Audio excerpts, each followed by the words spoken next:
السلام عليكم ورحمة الله وبركاته مشاهدينا الكرام، كما وعدناكم بيوم حقل جديد. طبعا موضوع حلقتنا النهاردة عن حيوان بيصيب أشجار الموالح، جميع أشجار الموالح وأشجار الحمضيات. هنتكلم طبعا عن أكاروس أو حلم صدى الحمضيات. طبعا دي من الآفات الزراعية اللي بتصيب أشجار الموالح وتؤدي إلى ضعف الإنتاجية الاقتصادية. طبعا الآفة دي بتسبب معانا ضعف الأشجار.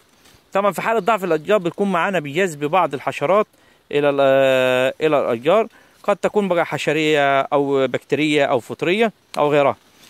طبعا كاروس صدى الموالح او حلم صدى الموالح، طبعا دي ليس فطر ولا حتى فيروس، ولا هو حلم ولا هو فيروس او بكتيريا. طبعا انما هو حيوان بسيط جدا.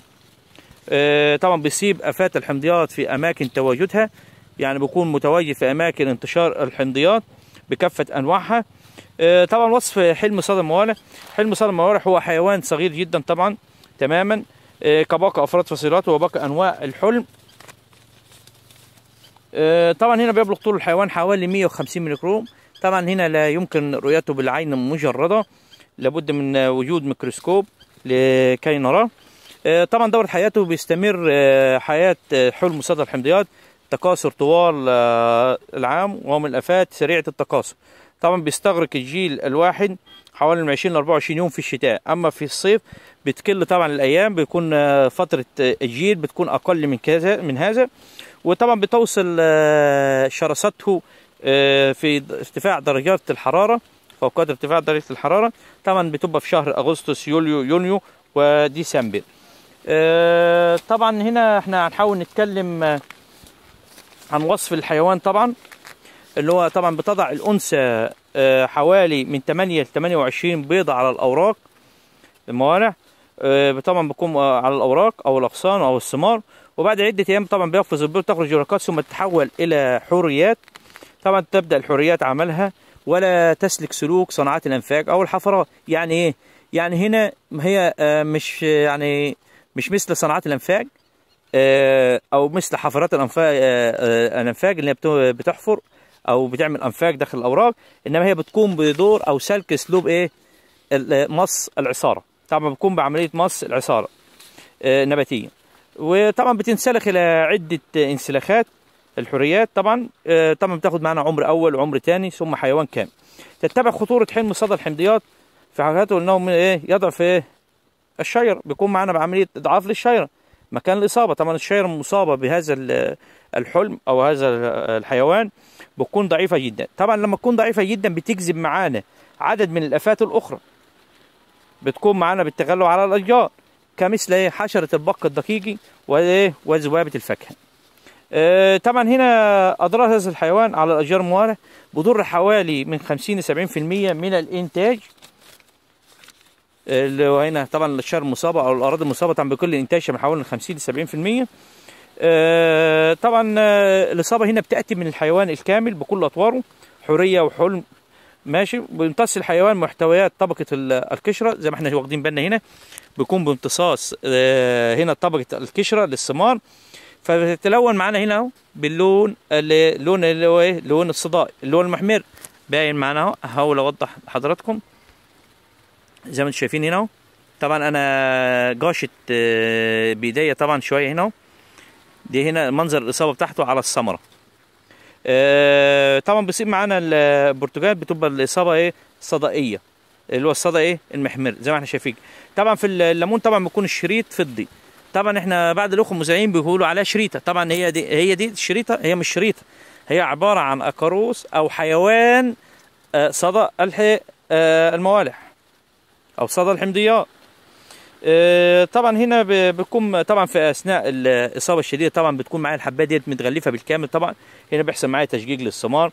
طبعا هنا بالثمره نفسها في الحجم ما بتزيدش معايا، بيكون حجم الثمار صغير.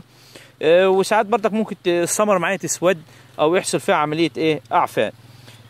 تمام. هنا طبعا بيظهر ممكن يظهر معانا بقع سوداء على الاوراق ديت طبعا من سبب احاول اوضحها هنا. طبعا الاكاروس او الحلم صدى الموالح طبعا ظهورها بقع بنيه صغيره. طبعا عوامل التشجيع طبعا لهذا الحيوان، ايه هي عوامل التشجيع لهذا الحيوان؟ هي طبعا وجود افات اخرى كالذبابه البيضاء، طبعا ممكن تكون في ذبابه بيضاء موجوده في الارض. طبعا الذبابه البيضاء طبعا تنتشر جدا من السباخ البلدي، احنا جايين برضه بالمراحل. عدم العنايه المزارع بالاشجار طبعا من ري، التسميد، تقليم جيد، اضافه السماد العضوي بدون متخمر. ادي سبب من الاسباب اللي احنا اتكلمنا عنها بسبب انتشار الذبابه البيضاء، عدم التخمر الجيد للسماد البلدي او السماد العضوي. طبعا هنا الاستخدام الجائر للمبيدات او الاستخدام مبيدات بكثره طبعا بيعمل معانا عمليه مناعه، بيجي لي مناعه، بيدي مناعه ضد الحشره، ان المبيد ممكن ما يتغلبش عليها. دي طبعا مشاكل.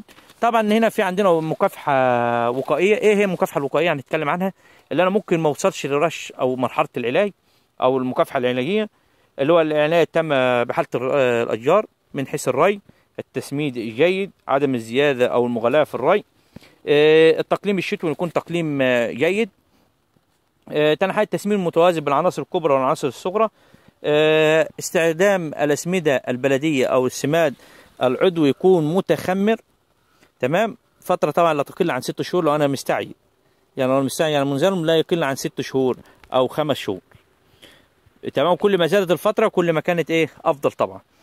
المكافحه العلاجيه طبعا هنا ممكن ان انا استخدم، احنا كده في مرحله المكافحه العلاجيه، لان هنا منظر الاصابه عندنا هنا في حاله إيه؟ الاصابه، في اصابه هنا حاليا ما عادش ينفع الوقايه، فاحنا هنحاول ان احنا هنقوم برش احد المركبات العناكب، مثل ماده الابيماكتين، ماده روتيكس، هنقوم كذا مسمى في الاسواق، هنقوم بوضع حوالي من 250 سم ل 300 سم لكل 600 لتر مياه، وطبعا هنقوم بعمليات الرش. ممكن برضك انا هنا استخدم الكبريت، طبعا الكبريت له دور كبير طبعا في هذه الاصابه، هيكون معانا بتطهير الاصابه، هنقوم بمعدل كيلو لكل 600 جرام مياه. طبعا بعض الاخوه هتقول لك المعدل الطبيعي للكبريت معدل كيلو ونص، طبعا ماشي، انا عايز ارجع معاك ان احنا في ارتفاع درجات حراره، يعني ممكن انا الجو مش مضمون طبعا، يعني فاحنا نحاول نرش لا يزيد عن معدل الكيلو كبريت ميكرون لكل 600 لتر مياه. ويا رب نكونوا حاولنا وضحنا الحيوان شرحه وكيفيه علاجه وكيفيه السيطره بتاعته على الشجره وازاي هو بيضر معانا الاشجار، ويا رب نكونوا فدناكم وفدنا الاخوه وابائنا المزارعين. طبعا لا تنسونا طبعا في دعمنا، تفعيل الجرس حتى يصلكم منا كل جديد، والسلام عليكم ورحمه الله وبركاته.